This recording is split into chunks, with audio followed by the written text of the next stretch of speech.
I'm Elizabeth Henson. Welcome to the Messy Success Podcast, where I'm helping creative dreamers and overachievers tackle business and life.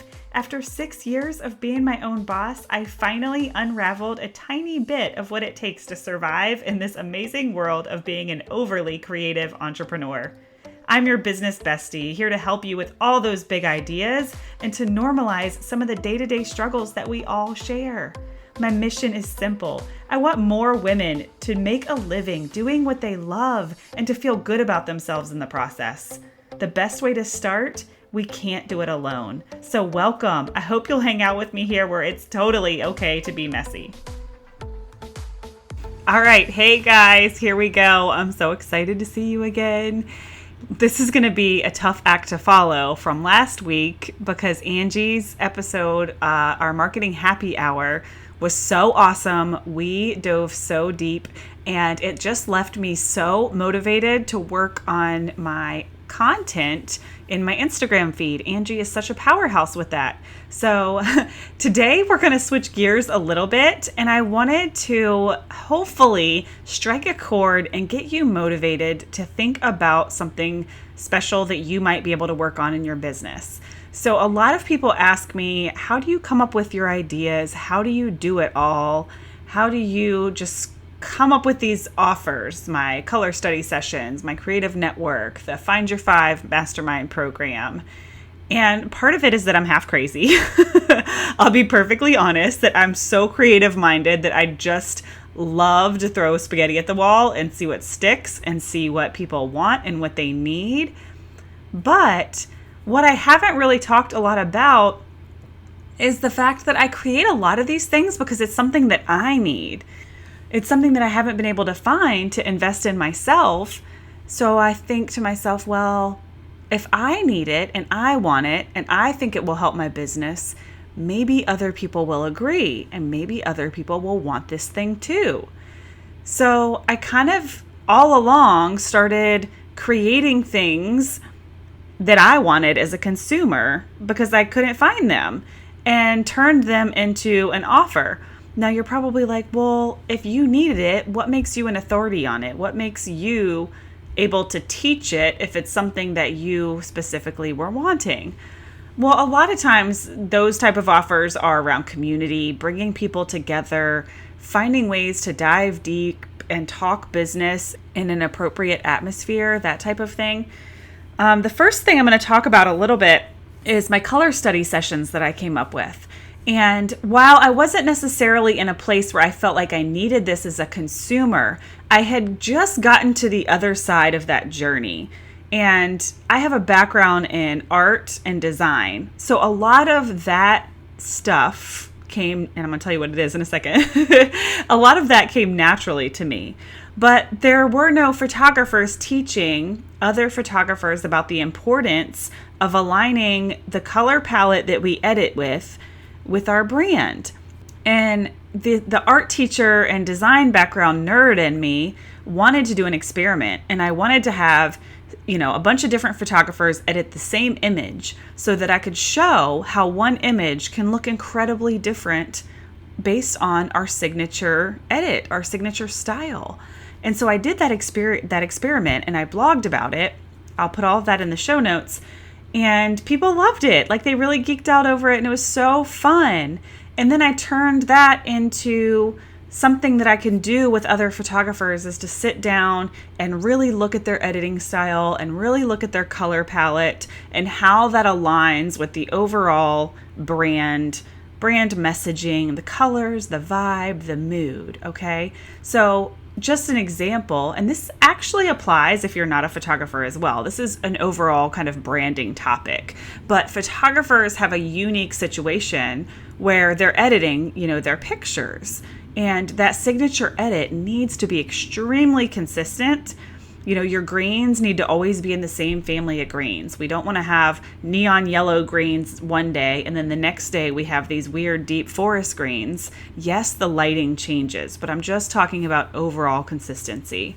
What kind of shades of blue are we using? Are our pictures warm or are they cold? Keeping that consistent is so important. So you wouldn't necessarily want, a rainbow bright pink, all kind of colors in your logo and your website if you are a black and white photographer or a dark and moody photographer, right? And I know that makes sense and that seems duh to a lot of people, but when you're in this intermediate stage of photography and you're starting to book clients and you're getting better, but you don't know how to next level, there's so much that happens in that stage of business to get yourself to that next level stage. And a lot of that is the consistent editing and the consistent branding. So that's why I created these little 90-minute color study sessions where I sit down with photographers, and I can do it virtually or in person, and we look at their portfolio. Sometimes just the Instagram grid is a really easy way to look at it. And we say, okay, what can we do to present the work that we're already doing in a way that makes all of this cohesive and consistent? And then secondly, if they're not already having a style or consistent edit, let's talk a little bit about that. And then I create these little boards and before and afters of how they're presenting their work now, and then how they can be presenting their work to get a more consistent and cohesive brand. So that was a lot. I don't want to spend the whole episode talking about the color study sessions, but I will link a lot of that goodness in the show notes. But my point is that this was something that I had not seen done before. I tried it as an experiment, and then I was able to turn it into an offer. So what is something that's been on your mind because you don't really see it anywhere, right? What is something that makes your business model unique or your different talents unique that you're not seeing anywhere else? And how can you turn that into an experiment, market research, and then eventually into an offer?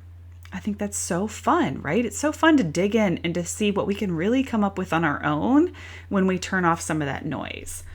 And then next came the Wolfpack Mastermind. So I love talking business. Obviously, that's one of the reasons I have the podcast, because I just love to dig deep and tell everybody my stuff and to hear other people's stuff and to know why we do things the way we do.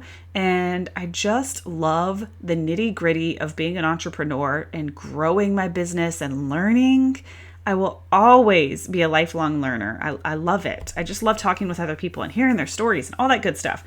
So anyway, photographers, I noticed, will shy away from networking groups that have other photographers.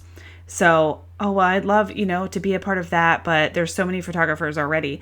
And they're kind of forgetting the importance of masterminding with each other and how valuable that can be, especially if you take a time and space in your business and you align yourself with people that are in a similar time and space in their business, and you can grow side by side. I mean, that is priceless. That is my relationship with Angie right there, because we, found each other when we were just starting out, and now it's 6 years later and we are doing awesome things still side by side. Those relationships are priceless.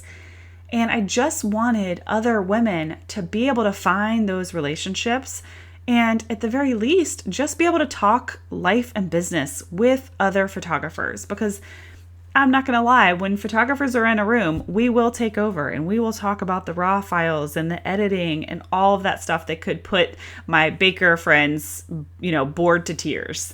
So there is value in having photographers just with photographers and having that mindset that we can all learn something and we can all help each other grow. And, I was doing a lot of research on that study that says you are, the average of the 5 people that you hang out with. And I talked about this in an earlier episode about doing that audit of the 5 people that you hang out with and what they do for you and what they bring out in you. So that's when I came up with the Find Your 5 Wolfpack Mastermind program. It was a really unique offer that I loved doing. And I created it because I couldn't find it. I already had my 5 people just because I'm blessed and I have put myself in situations to meet people, but I wanted to give other people that situation, that I wanted to give other people the opportunity to make these type of relationships. And I loved it. I love using the online platform and bringing people together. And I still see some of these relationships flourishing. So that's just another completely, out of thin air offer that I came up with. So anyway, what can you come up with that's something that has been valuable for you that you might be able to create for other people? Okay.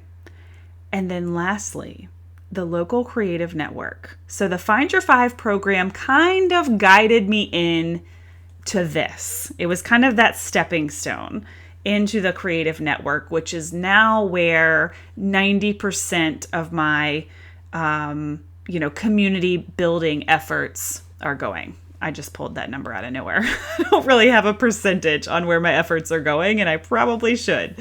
But anyway, so the creative network is local.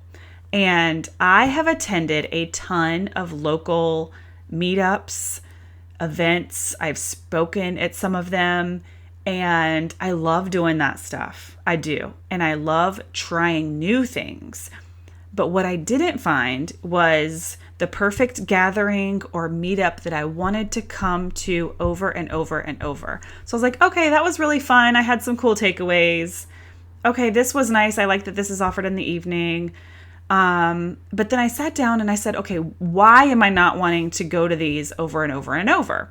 And what is it that I'm liking or not liking? And I created this little wish list, just like I do when I purchase a new piece of equipment.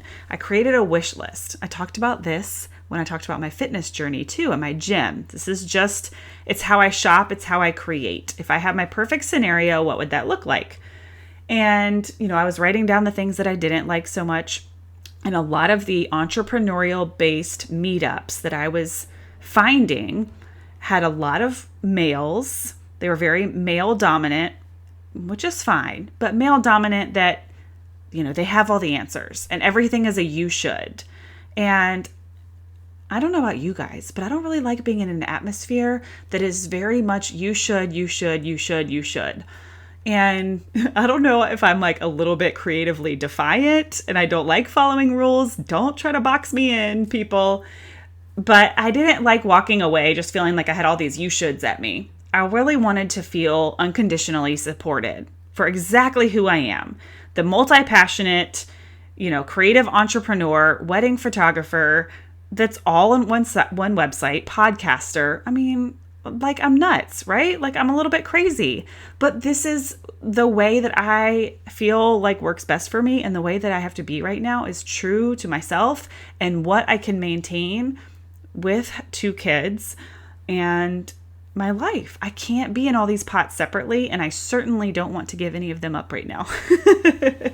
So I wanted to be in a space with people that would accept me for exactly who I am and who knew how to ask questions. So instead of the you shoulds, having the thought-provoking questions and really growing side by side, I wanted to be around forward-thinking, creative women, okay? Not necessarily startups and people who don't really understand the creative industry.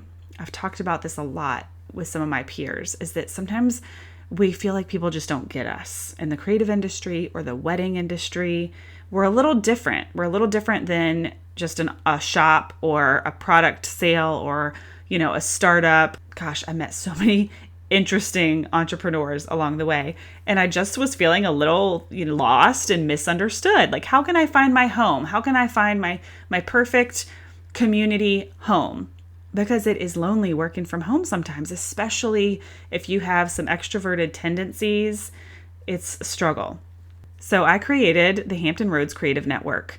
I didn't even really brand it or come up with a crazy fun name. I kind of knew this was the end of my rope for my offers for a little while. And I said, let's just throw it out there. I knew I had a couple girls that were interested that had given me some really good feedback. Thank goodness, as soon as I put my sales page together, they were on board and it has flourished. We are already up to 14 members and we just finished our 2nd month. And I was not alone in what I wanted. I was not alone in wanting the community of women who take themselves seriously. And it doesn't matter if they're new, it doesn't matter where they are in the journey. You can be completely advanced in your business, or you can be brand new and have this thing in common that is you're forward thinking and you take your business seriously enough to invest a little bit of money and to show up for your people. Because the free stuff is amazing. Don't get me wrong. It's so good for the newbies starting out, but it's not the same commitment level, and you're not going to be surrounded with people that take their business completely seriously. And that's what they want to be surrounded around. They want to be around the givers, right? One of the girls in the group even said, I don't like to do, coffee meetups because I don't like to be a taker. I don't want to just ask someone for coffee and be a taker, which unfortunately is sometimes how it comes across. I got a message about the Creative Network one time that was like, hey, would this be a good place for me to promote my course? I said, sure, absolutely. You would be such a valuable member to this group. Oh, well, I don't have the finances to join right now. I can't join right now. I'm just struggling way too much. But if you ever want to collaborate or meet for coffee, that would be awesome. And it just left me feeling kind of icky, right? Because, this person wanted to use this platform to promote, to take, but not to give, right? So that's just something to think about, because the coffee chat vibe right now is high and it's important. Oh my gosh, I've met some amazing people via coffee chats, especially virtual ones. That's how I met my bookkeeper. That's how I've made some really great connections, because there is a time and a place for coffee chats. I'm definitely not knocking that, but it has to be a give and a take. So whenever you want to ask somebody for coffee, I love how this episode just totally took a turn here, but this is important.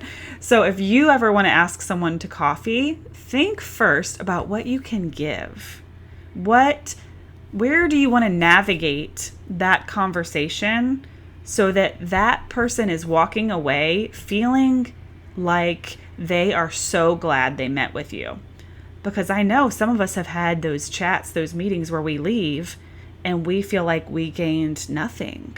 Not motivation, not inspiration, no tips or tricks. We gain nothing, right? So we always want to be that person that people want to have coffee with, because we leave people feeling good and empowered. So that's also one of the reasons I wanted this space, this container, the Creative Network, because I want people to leave these think tank days, is what I call them, feeling empowered, feeling like they know what they're going to do next, and feeling supported, right? So when we all have a big project coming up, we have this army that we can turn to and make that ask to help, promote or help leverage whatever it is that we're working on, because it's an appropriate time to make the ask, because we're all giving. So that was a little bit of a tangent, but that is why I created this Hampton Roads Creative Network locally in person. And I really wanted to do it virtually. I've gotten that question a lot. Why didn't you do this virtually? And I just feel like there's so many memberships out there right now that I wanted to put together, again, something that doesn't exist. So I knew that people in my area wanted the in-person. I had done enough market research about that. Market research is so important, to just ask people, if I did this thing, would you be interested in, And I knew that people in Hampton Roads wanted to meet in person. The feedback that I got on that overarching topic was overwhelming. The people that actually were willing to pay to meet in person was smaller, but there were still some.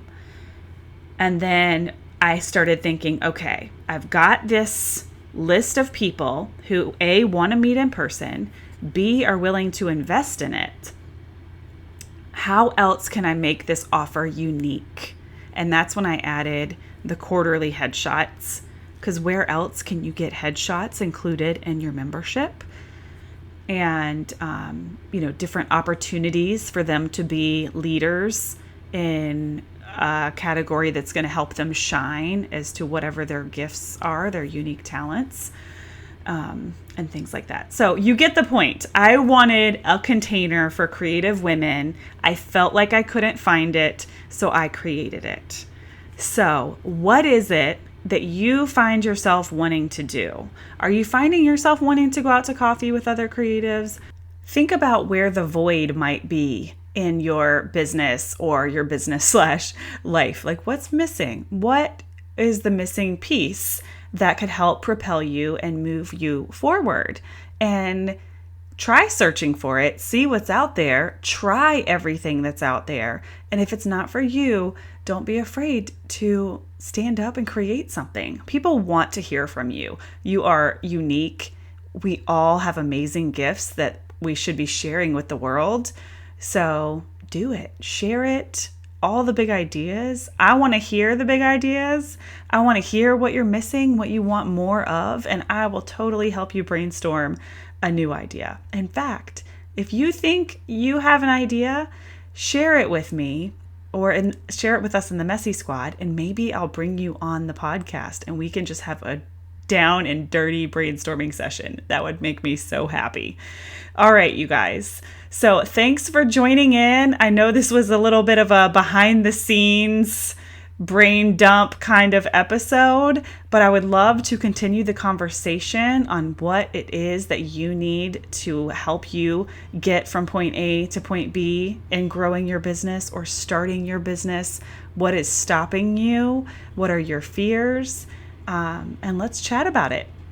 So I will not be here next Thursday. I am taking a week off, but I will definitely be here in 2 weeks, hopefully with a fun follow-up episode and do some brainstorming on here with a friend. So I can't wait to see the feedback and who might want to join me in a little brainstorming session. All right, you guys, have a good day. Go out, follow those dreams, grow your businesses, and make money doing what you love. And it doesn't have to be perfect. It can totally be messy.